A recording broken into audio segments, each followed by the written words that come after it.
ไปสั่งซักลายมึงสิหูเนี่ยมึงเฮ็ดเนี่ยมึงอย่าเก่งหลายออกมาขู่ผู้นั้นผู้นี้ค่อยไปสร้างซักลายค่อยบ่เถียงค่อยขายครีมขายสบู่ขายออนไลน์ค่อยบ่เถียงแล้วค่อยก็เฮ็ดการนะพร้อมค่อยมีเงินเดือนกินเอาแล้วทุกคนตอนนี้โต้กันวุ่นโลกโซเชียลแล้วทุกคนระวังอ้ายเสือสปาไซซึ่งอยู่ข่าวขางประธานเขียวและอ้ายยอดทรายคนกายพันธุ์ซึ่งบ่เห็นดีกับแนวคิดของประธานเขียวเฮ็ดให้ตอนนี้ทั้งสองคนออกมาโต้กันวุ่นเลยทุกคนให้ทุกคนไปฟังนำกันสิให้ฟังทางด้านอ้ายเสือสปาไซซะก่อนแล้วยังให้ทุกคนมาฟังทางอ้ายยอดทรายคนกายพันธุ์หลังจากพังทั้งสองแล้วทุกคนตัดสินเบิ่งว่าสิเข้าข้างภายในทุกคนไปฟังมาเลยมื้อนี้ก็อยากมาถามบักซักลายนี่มึงต้องการหยังกับน้องเขียวบ่เข้าใจฮะโตก็สิประมาณอายุราวๆเดียวกับเฮานี่เนาะโตอยู่เมืองลาวโตบ่เห็นบ่ฮะโตบ่เห็นบ่ว่าอันน่ะสภาพการอยู่เมืองลาวเป็นจังไดโตบ่เห็นบ่จะมาใช้กับอันน่ะประชาชนคือพวกไปนี่นะ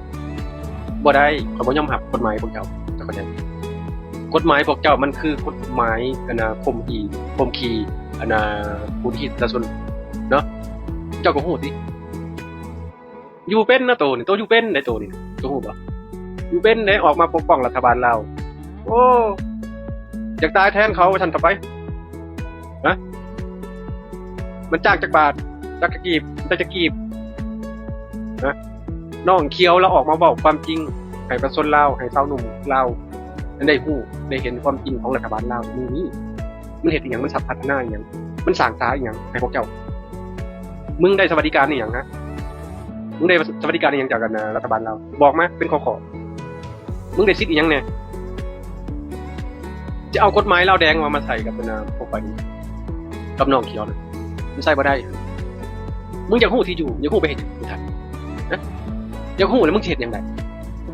นะบักซักลายไปสั่งซักลายมึงสิฮู้แล้วมึงเฮ็ดหยังมึงอย่าเก่งหลายออกมาขู่ผู้นั้นผู้นี้ถามหาที่อยู่มึงเป็นเจ้าหน้าที่วะนะมึงเป็นเจ้าหน้าที่ตำรวจบ่หรือเป็นทหารบ่เป็นประชาชนธรรมดาคือกันนั่นน่ะมึงหุบปากไว้มึงซักลายและขายครีมของมึงไปมึงอย่ามาหาเกาะแสงน้ำหนองเขียวกูมึงเข้าใจบ่นะบักสั่งซักลายมึงเข้าใจบ่ฝากถึงบักสั่งซักลายเด้อพี่น้องฝากไปค่อยไปสร้างซักลายค่อยบ่เถียงค่อยขายครีมขายสบู่ขายออนไลน์ค่อยบ่เถียงแล้วค่อยก็เฮ็ดการนะพร้อมค่อยมีเงินเดือนกินเนาะค่อยเป็นพนักงานย้อนหยังค่อยมีหลายอาชีพค่อยบ่เป็นคนขี้ข้านเด้อาชีพเสริมบางอย่างเนี่ยมันสร้างรายรับให้ค่อยก่ายรายได้ประจำอีกเนาะเพียงแต่ฮู้จักใช้สมองแต่มึงมันบ่มีสมองเนาะมึงอยู่บ้านลาวเขาบ่ได้ย้อนหยังแล้วมึงหาอยู่หากินเองบ่เป็นเนาะก็เลยได้เป็นลูกจ้างของเพิ่นอยู่ต่างแดนแล้วว่าตกเก่งมึงสิว่าคนลาวนี่โอ้ไปอยู่ไสก็เป็นขี้ข้ามึงก็ยังเป็นขี้ข้าย้อนหยังย้อนความคิดของมึงมันได้ตะทอนั้นมึงสิว่ากูก็กระแสบักเขียวอยากดังกูดังก้อนบักเขียวที่ดังอีกกูบ่ได้ออกมาปกป้องไผบ่มีเพจจ้างกูปกป้องความเป็นลาวน้ำใจหักซ่านเท่านั้น